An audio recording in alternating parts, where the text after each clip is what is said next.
Today we are going to discuss about the TCP/IP reference model. So we have seen ISO OSI model, which is a standard used for communication between devices. TCP/IP is another reference model used for communication. This is the agenda. So what is a TCP/IP protocol suite? TCP/IP reference model is a four-layered suite of communication protocols. ISO OSI model we have seen it is a seven-layered architecture, but TCP/IP is a four-layered protocol suite. Why we are calling it as protocol suite? Because all the layers will be dealing with certain protocols for communication. So this is the TCP/IP model. You can see four layers over here, and to show the relationship between TCP/IP and OSI model, I have given on the left hand side. You can see the seven layers of OSI model also. So what is the first layer of TCP/IP protocol suite? It is the host to network layer, or otherwise called as link layer or physical layer. Second layer is the internet layer or network layer. Third layer is the transport layer, and fourth layer is the application layer. See in this picture, you can see the four layers. This is the host to network layer. This is the internet layer, transport layer, and then application layer.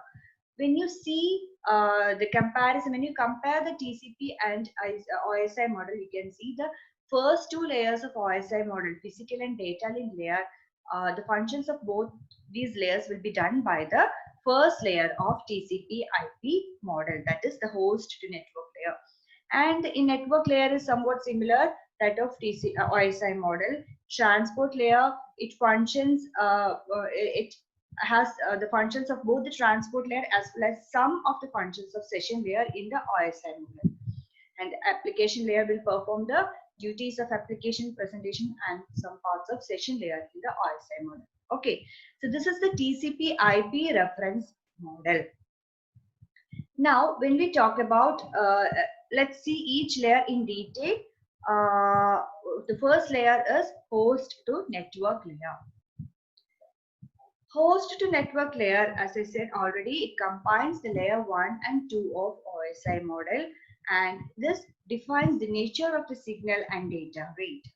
And it does not specify any define any specific protocols, as well as this TCP/IP can be connected to a LAN as well as a WAN. So there is nothing much in detail about the host to network layer. It is the similar to the layers of physical and data link layer in the OSI model.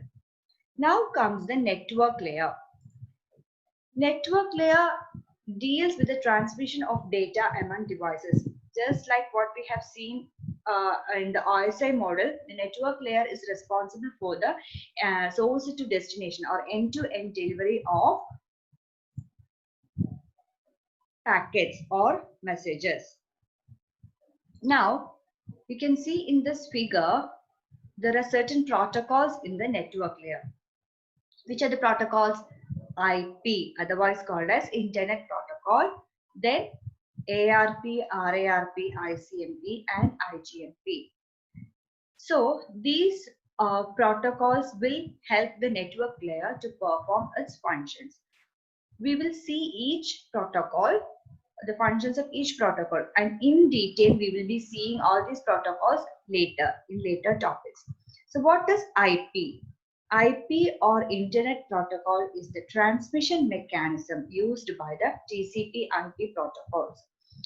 It is an unreliable and connectionless protocol. That means from source to destination, the message will be or the packets will be sent without any connection. It is not a connection oriented protocol, it is a connectionless protocol. So we can say that it is unreliable because it will not say whether the data has reached the destination or not, whether the data has correctly reached the destination or not. It is it performs a best effort delivery service. It performs its maximum to deliver the messages to the destination device.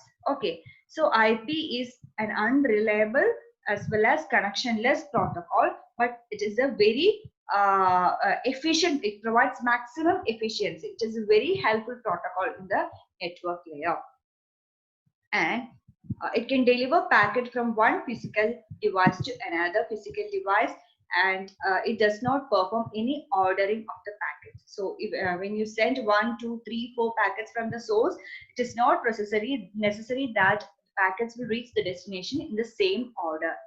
So there are some inefficiencies with this IP or internet protocol. So there are certain supporting protocols in this layer. They are ARP, RARP, ICMP, and IGMP. These are the supporting protocols for the protocol IP. What is an ARP? ARP stands for Address Resolution Protocol. We have seen the different addresses, the physical address, logical address, port address, specific address. We have seen all these addresses in detail. So we know that if a sender wants to send a message to the receiver, it has to attach the physical address, logical address, and port address of both the sender and receiver.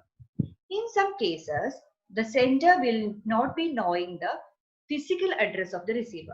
That means the destination logical address it knows, but it does not know the physical address of the destination. So what it will do, it will ask for the help of ARP, Address Resolution Protocol. So it resolves the physical address of the destination device when you know the logical address of the destination device. Okay, that is ARP. Now, what is RARP? It is Reverse Address Resolution Protocol. Reverse Address Resolution Protocol means it does the reverse job of ARP. That means when the sender knows the logical address of the destination device and it does not know the physical address of the destination device, RARP will help to resolve the physical address. Sorry, logical address. It is used when a computer is initially connecting to the network or when a diskless computer is booted. In those cases, we need the help of RARP. Now, what is ICMP? ICMP stands for Internet Control Message Protocol. It is the mechanism used by the host to send notification of datagram problems back to the sender. That means if any error occurred or if there is any problem occurred during the delivery of the message, the receiver will send ICMP message. It will report the error because IP is not responsible for error control or flow control. ICMP will be supporting IP for this. If there is any error, the receiver can report the error to the sender device, or if they have any query, the receiver can ask the query to the sender device. So the querying and error reporting are the duties of the responsibilities of ICMP. Now, what is IGMP? IGMP stands for Internet Group Message Protocol. Where if a sender is sending to one device, one receiver, we go for ICMP. If a sender wants to broadcast a message or multicast a message, if a sender wants to send a message to a group of computers, then IGMP comes into play. So that's about network layer. Network layer will be having these 5 protocols: IP, ARP, RARP, ICMP, and IGMP. Now we come to the transport layer. What is a transport layer? Transport layer also functions the same as that of a transport layer in the OSI model. It ensures the reliability of data. That is, it ensures all the data received at the destination device is in the same order as it was sent by the sender. We know that the main responsibility of transport layer is segmentation and re-assembly.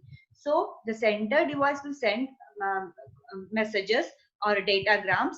So the receiver will also receiver ensures that the segments are received in the same order as sent by the sender. And these are the three protocols. The main three protocols used in the transport layer are TCP, UDP, and SCTP. Okay. Now, what is a TCP? What is UDP? We'll see. So SCTP, TCP, and UDP are the protocols used by the transport layer. UDP is a connectionless and unreliable protocol, just like IP. Okay. So what do you mean by a connectionless protocol? I'll show you. These are the two figures which represents the connectionless transmission and connection-oriented transmission. See, in connectionless transmission, there are network A and network B. If network A wants to transmit message or packets, 1, 2, 3, 4, these are the 4 packets, and there are many routes from A to B. Each packet will be taking different routes at different times. Okay, or they may take different routes, or they may take same routes. This is connectionless protocol. There is no specific connection between A and B. Whichever route is free, or whichever is the shortest path, whichever is convenient for those packets to go, they will take that particular route, and each packet will be taking different routes, same or different routes.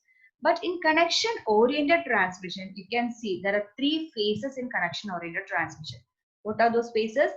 Connection setup, data transfer, and connection release.